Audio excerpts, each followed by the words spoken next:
Bonjour à tous, soyez les bienvenus dans votre magazine auto. Asphalte vous embarque ce mois-ci à bord d'un vrai petit bijou. Je vous laisse le découvrir dans le sommaire et on se retrouve juste après. Au sommaire de cette émission, la 16e édition du Rallye Monte-Carlo des énergies nouvelles. Comme chaque année, Asphalte a suivi cette épreuve de régularité si particulière. Nous irons à la rencontre d'un jeune designer auto. Il ambitionne de dessiner des supercars incroyables et a laissé dans ce numéro un petit bijou présent sur le marché de l'automobile de luxe. La Lotus Evora S zoome sur une auto aux performances hors normes.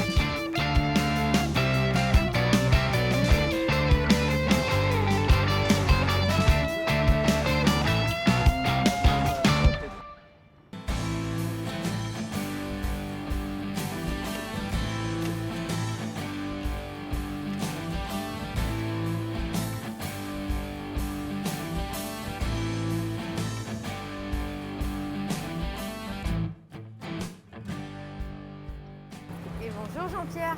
Bonjour Vanessa. Comment ça va? Écoute, ça va très bien. Oh là là, c'est un vrai petit bijou que vous nous avez ramené là. Je t'ai amené une voiture comme tous les pilotes de rallye les aiment, comme tous les amoureux de voitures de sport les aiment. C'est une super voiture. Magnifique, en plus des faux airs de la McLaren. Un mélange de McLaren et de Ferrari. Je sais pas De ce que Ferrari, vous en pensez. exactement ça. L'avant c'est une Ferrari, l'arrière est une McLaren. C'est vrai, elle est magnifique. Bon, je vous laisse aller l'essayer et puis comme d'habitude, on en parle juste après. D'accord. Allez, à tout de suite. l'heure.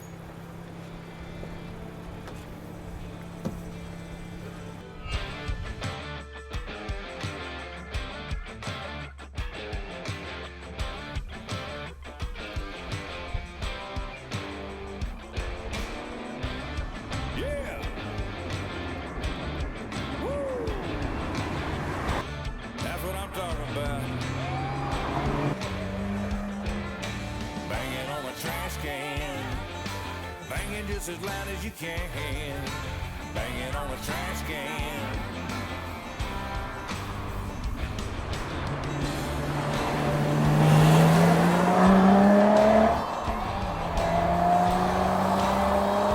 That's what I'm talking about. Banging on a trash can. Banging just as loud as you can. Banging on a trash can. Trash can. Banging on a trash can. Banging just as loud as you can. Banging on a trash can.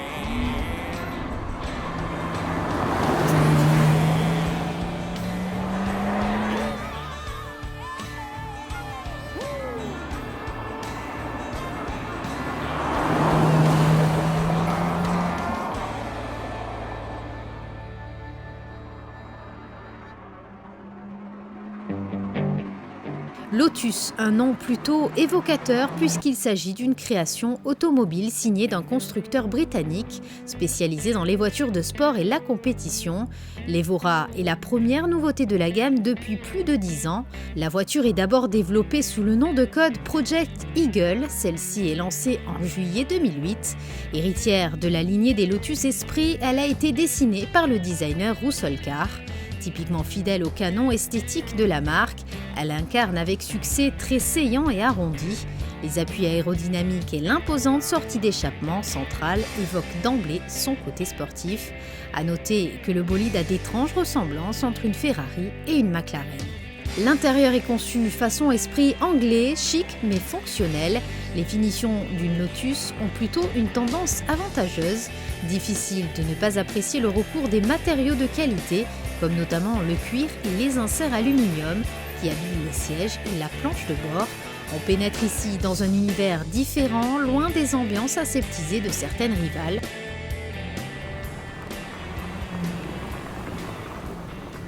Alors, ça a été? Ah, c'est incroyable. C'est vrai? Ah, c'est vraiment une voiture bonheur.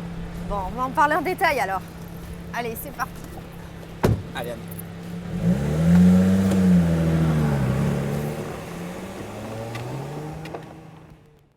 Bon Jean-Pierre, un vrai petit bijou vous nous avez ramené là. Hein. En plus, un moteur V6 suralimenté. Parlez-nous du phénomène.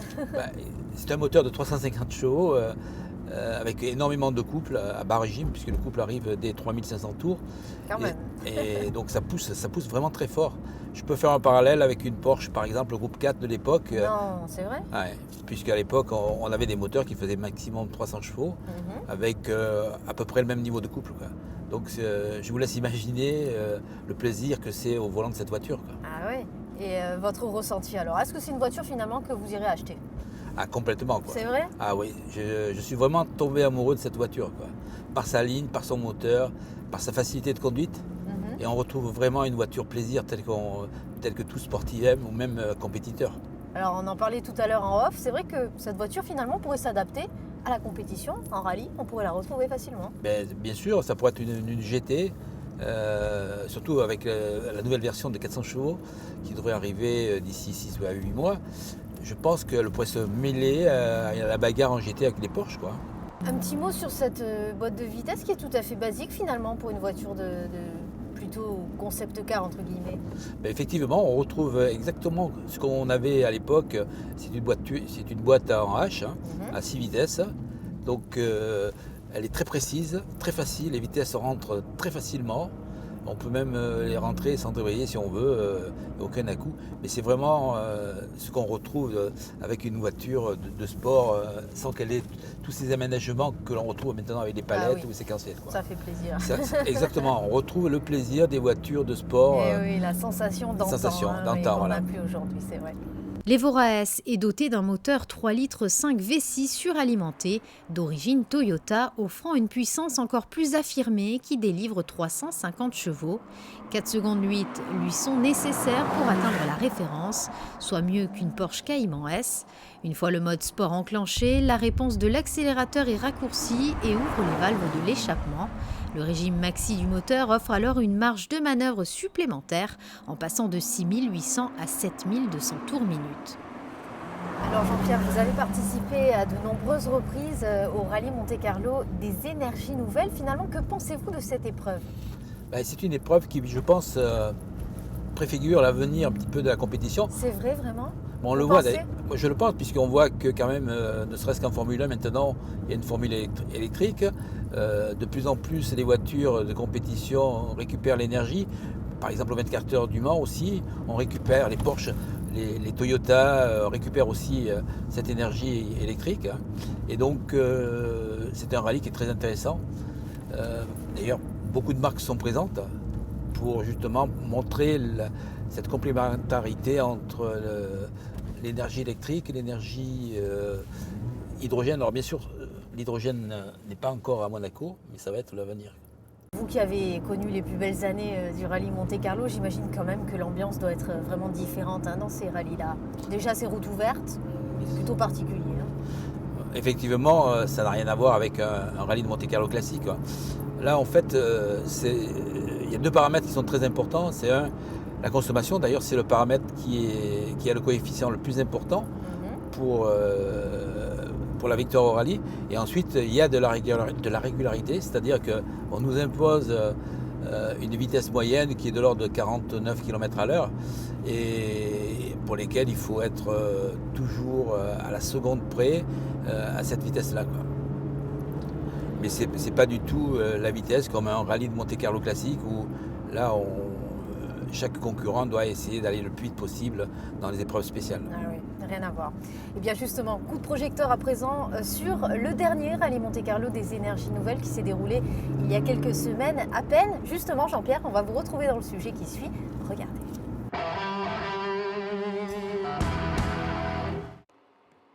Véhicules à propulsion électrique, hybride, roulant à l'éthanol ou autre énergie alternative, plus de 80 voitures se sont élancées au départ de ce 16e rallye Monte-Carlo des énergies nouvelles.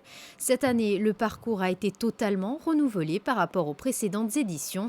L'une des nouveautés concerne une toute nouvelle ville-étape, bien connue du rallye Monte-Carlo WRC et historique, puisqu'il s'agit de Gap.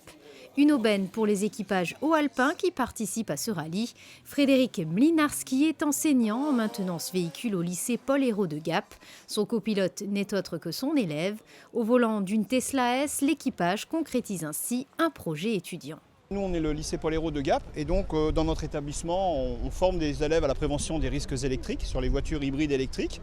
Et puis bon voilà, l'occasion de faire ce rallye avec une voiture de ce type-là est vraiment intéressante. C'est vraiment du concret pour les jeunes, quoi. On a présenté la voiture aux élèves de la classe. Malheureusement, tout le monde ne peut pas être dans la voiture. C'est vrai que voilà, en étant le lycée automobile de Gap, on ne pouvait pas ne pas participer à cette épreuve, quoi, voilà.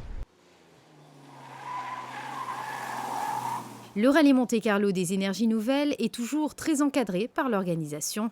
Au même titre que toute autre course, la voiture numéro 0, dite voiture ouvreuse, permet d'assurer la sécurité et le bon déroulement de l'épreuve.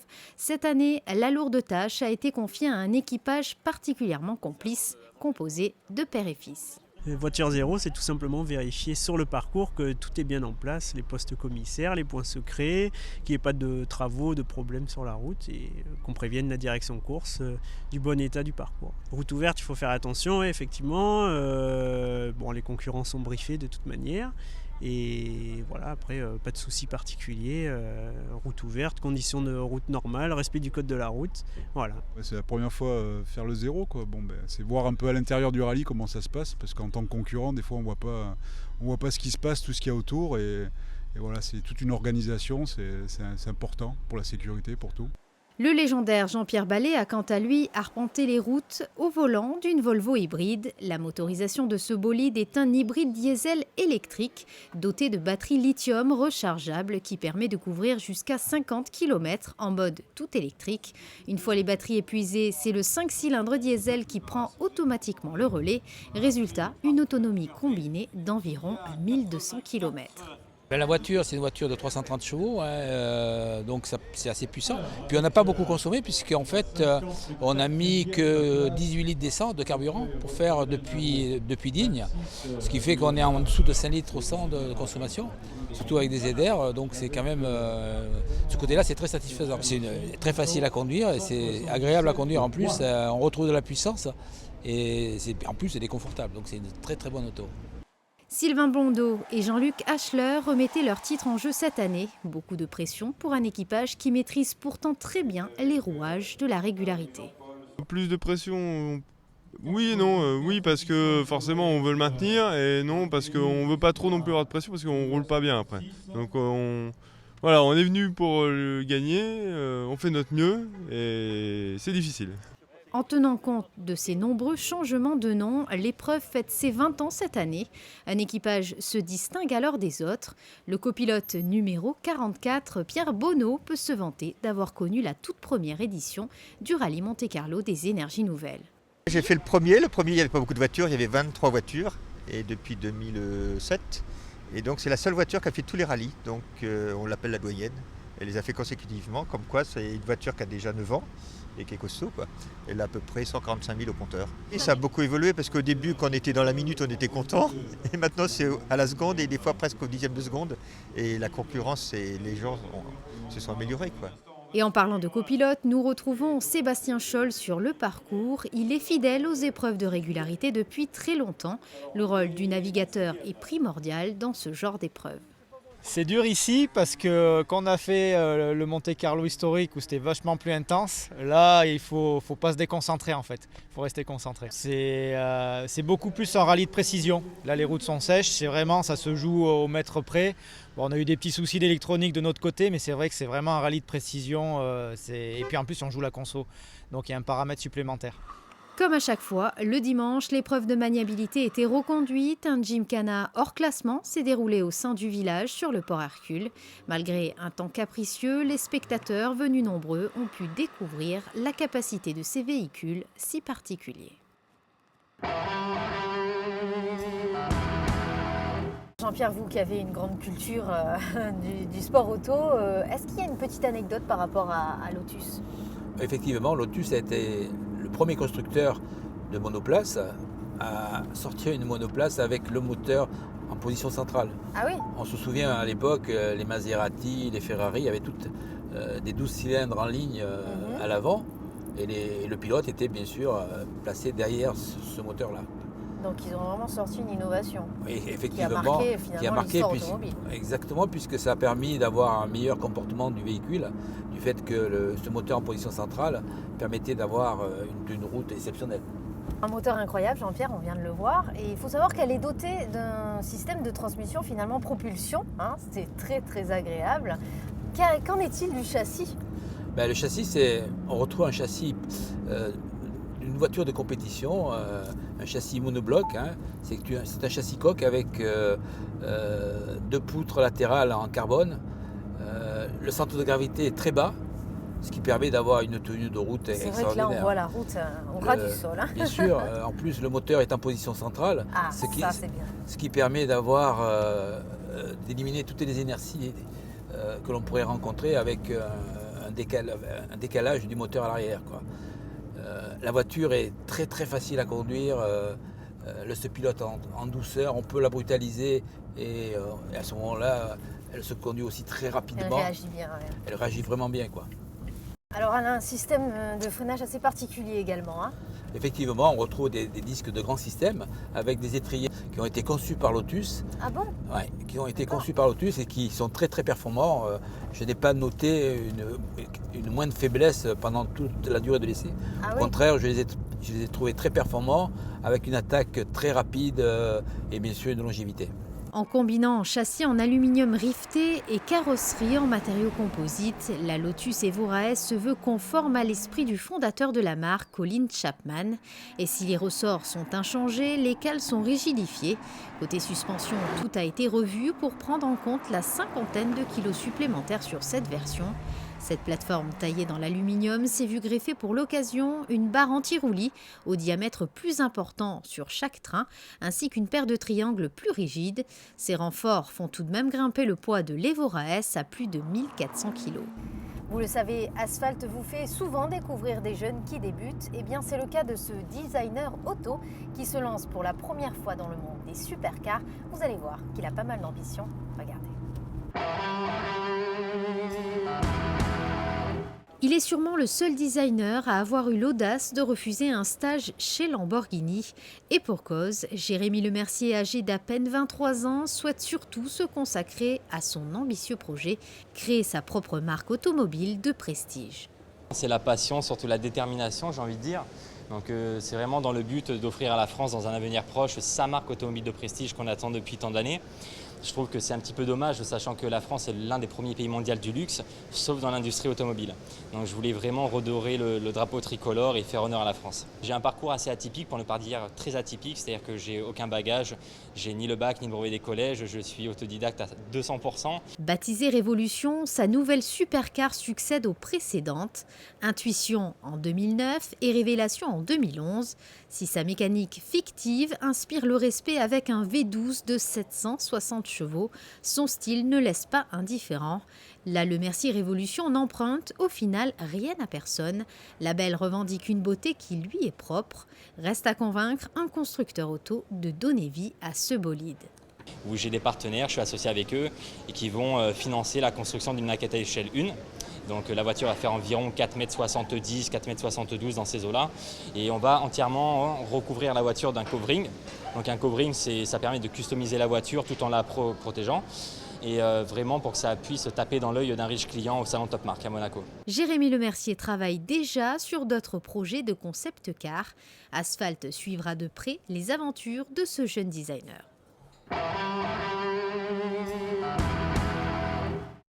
Allez Jean-Pierre, faisons un point sur cet essai finalement. Est-ce que cette petite Lotus vous a convaincu?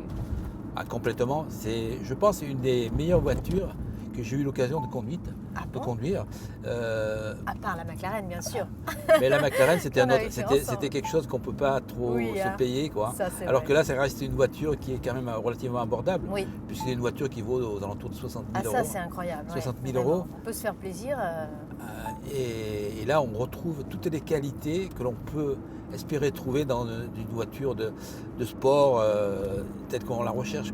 C'est-à-dire un esthétique extraordinaire, un avant de Ferrari, un arrière de McLaren. Des sensations de conduite pures et raffinées, voici ce que l'on peut ressentir au volant de la Lotus. Avec désormais 350 chevaux sous le capot, l'Evora S dispose enfin d'un moteur à la hauteur de son châssis, de quoi tenir tête face à la concurrence allemande.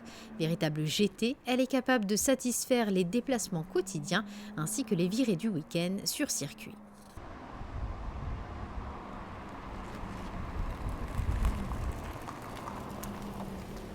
bien voilà Jean-Pierre, encore un bel essai en votre compagnie. Merci en tout cas. Merci pour ce petit cadeau aussi, cette belle voiture.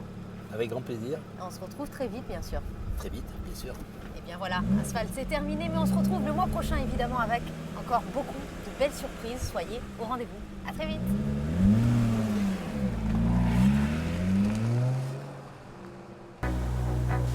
Stay a while, just lay a while, like lovers do. It's just me and you, and let them all fly on by. Think what they need to think, say what they want to say. And anyway, that was yesterday. So I'll wait till nighttime takes me far from this daylight cruelty, where love is all that we need. Oh, in dreams I'll always be with you. And there you are, in everything, footsteps in the driven snow, melting in the afterglow of the scent of you. In every room, I can't escape the memories. They're telling me you'll never leave. And anyway, that was yesterday.